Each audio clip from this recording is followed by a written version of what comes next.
empieza un nuevo día meditando en la palabra. Bienvenidos a Meditando en la Palabra. Gracias por acompañarnos.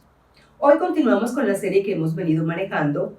¿Es posible rehacer y restaurar lo arruinado y desolado? Hoy sí es posible. Lloremos, confesemos y dejemos nuestros pecados. Decíamos que el pueblo de Israel fue llevado cautivo 70 años, en dolor, en vergüenza, en esclavitud. Fueron llevados cautivos a causa del pecado. Una vez tras vez, pecaron contra el Señor hasta que un día fueron juzgados y disciplinados por el Dios de los dioses y el Señor de los señores. Pero en su amor, en su misericordia, en su fidelidad, cumple lo que había hablado también por boca de los profetas. Después de 70 años, Dios restauraría el remanente de su pueblo.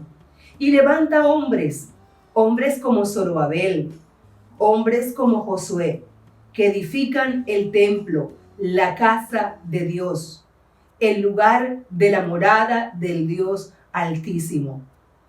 Pasan los años y nuevamente Dios despierta a otro hombre, y en este caso, Esdras. Más o menos han ocurrido 80 años, y Esdras se moviliza desde Babilonia hasta Jerusalén, en un viaje de aproximadamente 5 meses, con 4,000 personas aproximadamente, para restaurar la adoración. Esdras es un hombre amante de la palabra, escudriña las escrituras, amante de la adoración, apasionado por Dios. Llega a Jerusalén escoltado por Dios para adorar al Señor, para rendir holocaustos, para rendir honor al Dios grande y todopoderoso.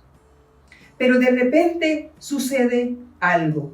El pecado venía carcomiendo al pueblo de Dios. Y en el capítulo 9 nosotros encontramos que sacerdotes, levitas, cantores, porteros, príncipes, gobernadores y todo el pueblo se había mezclado con mujeres paganas.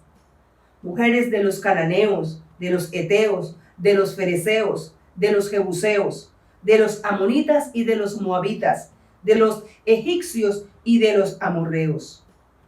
La Biblia dice que habían tomado de las hijas de ellos para sí y para sus hijos, y el linaje santo había sido mezclado con los pueblos de las tierras, y los príncipes y los gobernadores habían sido los primeros en cometer este pecado. En el libro de Éxodo y en el libro de Deuteronomio, esto había sido prohibido totalmente por el Dios Santo. El pacto matrimonial de Israel y Dios se estaba fisurando. Lo aborrecible para Dios estaba nuevamente gestándose en la nación, la estaba contaminando. Lo abominable y lo inmundo estaba presente en el pueblo de Dios. Y ahora la pregunta es, ¿cómo presentarse así ante un Dios vivo y santo? Esto había sido la causa por la cual ellos habían sido llevados en cautiverio durante 70 años, porque fueron idólatras, porque dieron sus hijos a Molot, los quemaron, los llevaron al fuego.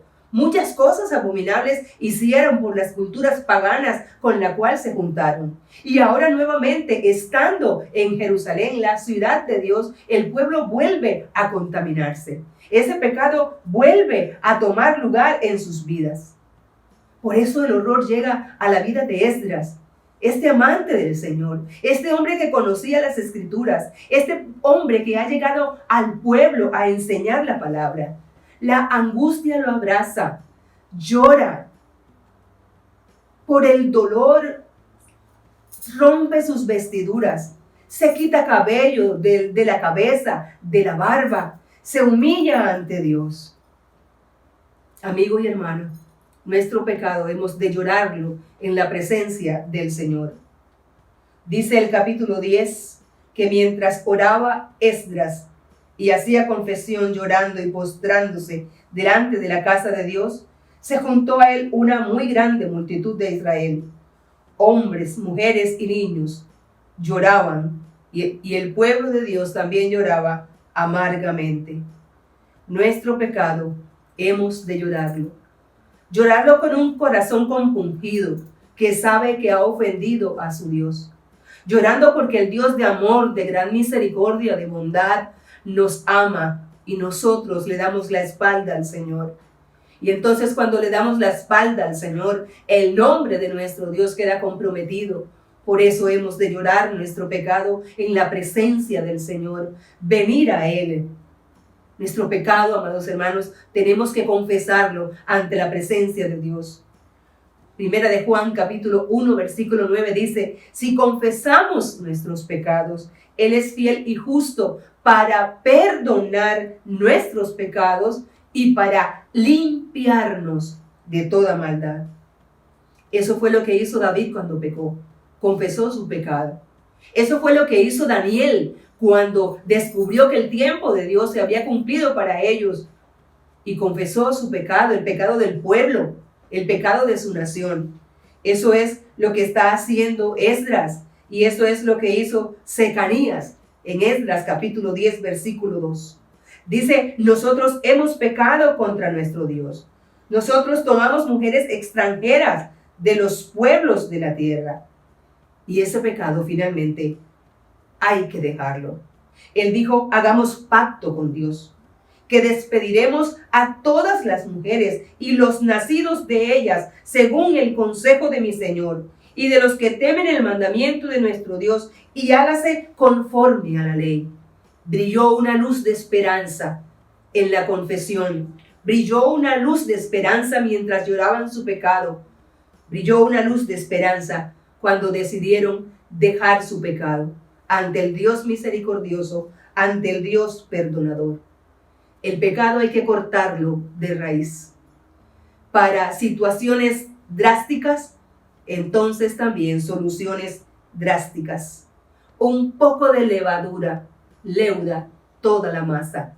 Por eso había que tomar decisiones drásticas, porque nuevamente la abominación estaba carcomiendo al pueblo de Israel como un ácido. El pecado hay que reconocerlo y eliminarlo de raíz, y lo podemos dejar en los brazos de aquel que murió en la cruz del Calvario por ti y por mí. Por nosotros se hizo pecado. Ante Él podemos llorar, ante Él podemos confesar y a Él debemos entregarle todas nuestras faltas en confesión y en humillación. Acompáñame a orar al Señor y entrégale tu corazón y tu vida a Él en este día. Señor, gracias, porque eres un Dios que ama su nombre, porque eres un Dios fiel y verdadero. Gracias porque te interesas en nuestra restauración, Señor. Gracias porque te interesas en nuestro corazón. Gracias porque te interesa, Señor, en que la ruina quede atrás y que volvamos a ti y te adoremos con un corazón limpio, Señor, con un corazón nuevo, con un corazón renovado por tu presencia. Confesamos nuestros pecados a ti y nuestras transgresiones y volvemos a ti, al Dios de la vida. Te entregamos todo lo que somos en el nombre glorioso de Cristo Jesús. Amén y amén. Dios les bendiga, mis amados hermanos. Empieza un nuevo día meditando en la palabra.